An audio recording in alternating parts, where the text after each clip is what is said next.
Le livre des Lamentations, chapitre 1. Comment? Elle est assise, solitaire, cette ville si peuplée. Elle est pareille à une veuve. Elle qui était grande parmi les nations.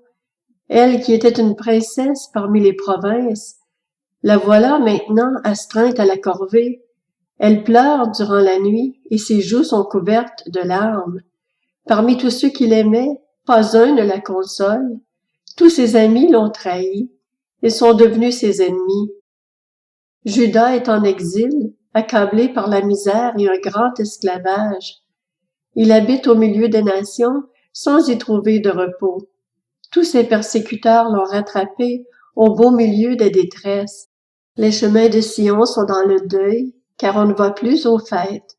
Toutes ses portes sont désertes, ses prêtres gémissent, ses jeunes filles sont pleines de chagrin, et elle-même est remplie d'amertume.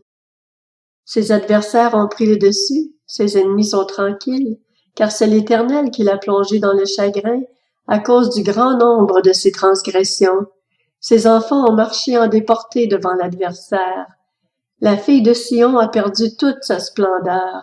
Ses chefs sont pareils à des cerfs qui n'ont rien trouvé à brouter et qui fuient sans force devant celui qui les pourchasse. Durant ces jours de misère et d'errance, Jérusalem s'est souvenue de tous les biens précieux dont elle jouissait par le passé. Quand sa population est tombée entre les mains de l'adversaire, il n'y a eu personne pour l'aider. Ses ennemis l'ont regardé et ont ri de sa chute. Jérusalem a gravement péché. Voilà pourquoi elle inspire le dégoût. Tous ceux qui l'honoraient la méprisent car ils ont vu sa nudité. Elle-même gémit et tourne le dos. Son impureté se trouve dans les pans de sa robe. Elle n'avait pas imaginé sa fin. Elle est tombée d'une manière étonnante et personne ne la console.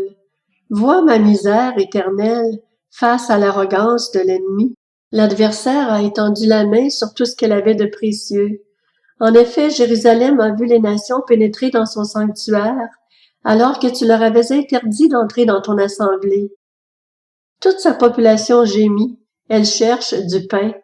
Ils ont donné tout ce qu'ils avaient de précieux pour de la nourriture, afin de retrouver des forces. Vois, Éternel, regarde, car je suis méprisé. Que cela ne vous arrive pas, à vous qui passez sur le chemin. Regardez et voyez s'il y a une souffrance pareille à la mienne, à celle qui me fait si mal, à celle que l'Éternel m'a infligée, le jour où il a déversé toute l'ardeur de sa colère. D'en haut, il a lancé un feu dans mes os et il les piétine. Il a tendu un piège sous mes pieds. Il m'a fait tomber en arrière. Il m'a livré à la dévastation. Je suis constamment souffrante. Sa main a fait de mes transgressions une charge. Elles se sont entremêlées, hissées sur ma nuque. Il a brisé ma force. Le Seigneur m'a livré entre des mains auxquelles je suis incapable de résister. Le Seigneur a terrassé tous les guerriers qui étaient avec moi. Il a convoqué contre moi un rassemblement pour briser mes jeunes hommes. Le Seigneur a écrasé au pressoir la jeune fille, la fille de Juda. C'est pour cela que je pleure.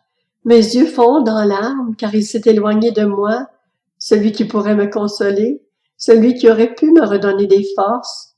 Mes fils sont désespérés car l'ennemi est puissant. Sion a tendu les mains, et personne ne l'a consolé.